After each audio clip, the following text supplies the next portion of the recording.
Okay, anyway. When lives are born and people die, when something sacred is sensed in soil or sky, mark the time. Mark the time. Let nothing living slip through the fingers of the mind. Now I have to admit that while I totally get the importance of marking the time, as Max Coots puts it, lately I have found it hard, really, to put my finger on a way to do that. I keep thinking of Charlie Brown, which isn't all that odd a thing to do this time of year, given how nearly scriptural the Charlie Brown Christmas special has become for our culture. How many of you seen it? Kids? Just a second. Have you seen Charlie Brown Christmas special? Okay, good. It's most of you. You've seen it. Your parents say you saw it. You're good. Anyway. While I've been taking great pleasure in things like worship planning and holiday decorating, pumpkin pie baking, and I've just loved getting out and about for Thanksgiving and Friendsgiving and going to Boston in the rain yesterday to watch the early shoppers, still, like Charlie Brown in the Christmas special, and frankly most of the time, I feel torn. Because all those decorations and celebrations seem to carry with them at least the potential to deny the facts and existence of the dark time in history that we are currently moving through. You see, I find myself torn between two competing sets of emotions. On the one hand, I couldn't help but feel the excitement of beginning another Advent season this week. The gift of an opportunity to celebrate both a religious story about Jesus and a cultural event that far transcends Christianity and may even be as old as humanity itself. I love a happy crowd, and there are plenty of happy crowds around, from mosh pits to checkout lines. And I certainly don't mind cramming into those hospital elevators during our annual caroling trip to Leonard Moore's Hospital. It is all good to me. And it lifts my spirits to be around both friends and strangers, particularly during this time of year. But, in the midst of all this excitement, all this festive attitude, I also have this other feeling, this other emotion that I struggle with, and maybe you do too. And this year, perhaps that emotion is even harder to ignore than it has been in the past. You see, in the midst of the joyful chaos of the season, there is another sort of chaos that is much less joyful. Our celebrations, no matter what set of holidays you are celebrating, are placed this year against the backdrop of a world confronted by many dark spaces that remain unresolved. For example, this year, the Black Lives Matter movement has continued to shine a light on the still dangerous lives of people of color in our society. In addition, acts of terrorism around the globe have made many of us more cautious about the strangers we see and exactly what crowds we are willing to plunge into. News stories like Friday's shooting at the Planned Parenthood clinic in Colorado force us to think about the important issues around violence in a society where perhaps we have become too comfortable just looking away. And on top of those specific issues, we have our old standbys, don't we? Celebrating a feast of plenty as we have this week in the midst of poverty, hunger, and homelessness. Celebrating joy and happiness in the face of depression, confusion, and mental illness. Celebrating peace in a world where Julia Ward Howe's old call to action, "We will not have great questions decided by irrelevant agencies," has pressing current relevance. when we hold our ideals up against our world and up against the way we interact with that world, standing in the midst of the crowd at the Natick Mall listening to the piped-in music can be one of the loneliest places to be.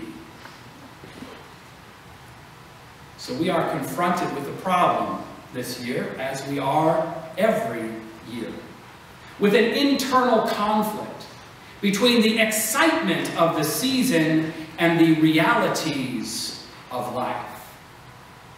How we manage to acknowledge both sides has a lot to do, ultimately, with how we feel when these holidays are over. So how do we mark the time? And what is it that we choose to find sacred? Now, the temptation after Thanksgiving is to get buried in the festivities, to ignore the ghosts at the door, to start the celebration right now on the first day of Advent and let it run until sometime after noon on December 25th, if we're tired, and sometime after 9 a.m. on New Year's Day, if we're not. But that isn't healthy, isn't it? And that isn't right.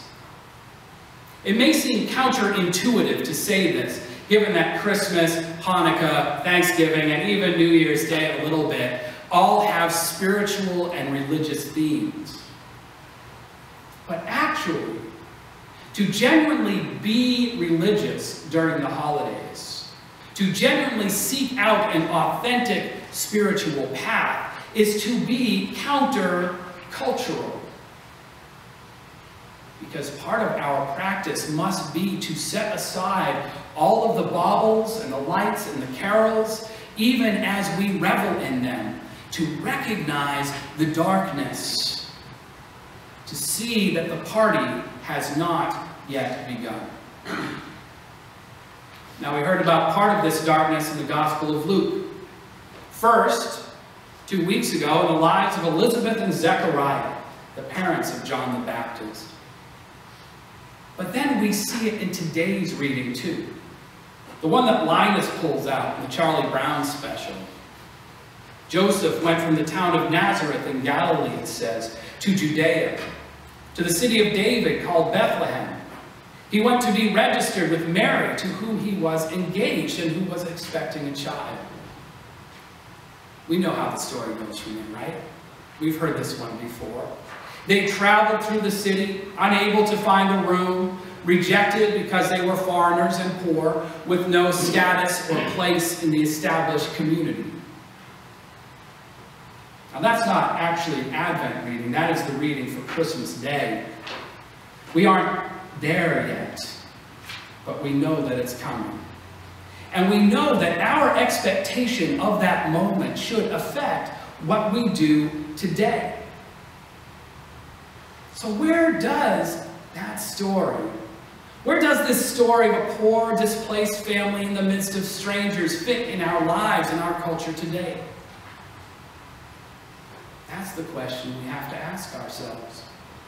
And the first place I look, of course, and I know many of you have looked there too, is toward the plight of the Syrian refugees, kept out of this nation, as well as many others, because of our fear. But that same fear is more general than that too, isn't it? It causes us to reject the humanity of many people who are different. And it causes us to hoard more than we need at the expense of others, as an insurance policy against our own economic and status decline. This Christmas story that we celebrate starting now and ending sometime in January isn't just a cute tale about angels and babies. It is an indictment of the society that we participate in.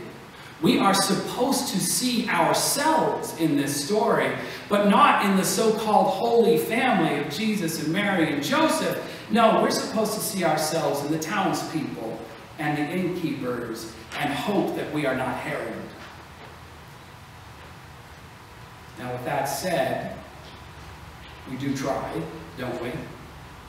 I know we all try. And to the extent that we can overcome this darkness, we must also be able to celebrate. We must be able to peer through the fog of strife, suffering, and failure, to find glory in the good that we can see and the good that we can make. The Christmas story has called us to serve, to advocate, to participate in society with and on behalf of those whose society has forgotten. Recognizing that on the long, long path to justice, there are good times, and there are victories too. The solution to these two competing urges between struggle and celebration that we feel is to let them live together in conversation, to let them live together in our hearts. And we can do this by listening to what the stories of this season are calling us to do. Advent is the season for this recognition, as is Lent before Easter. And we really, if you look at it and you actually look at the Advent part, we don't have much else to do. There are very few Advent products, other than the calendar, to monetize.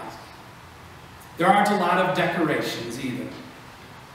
So we are left to our own devices, to allow our hearts to be stilled and our souls to be changed. So let us take a moment now in silence to consider how we will allow this season to change us, who we are now, and who we will become.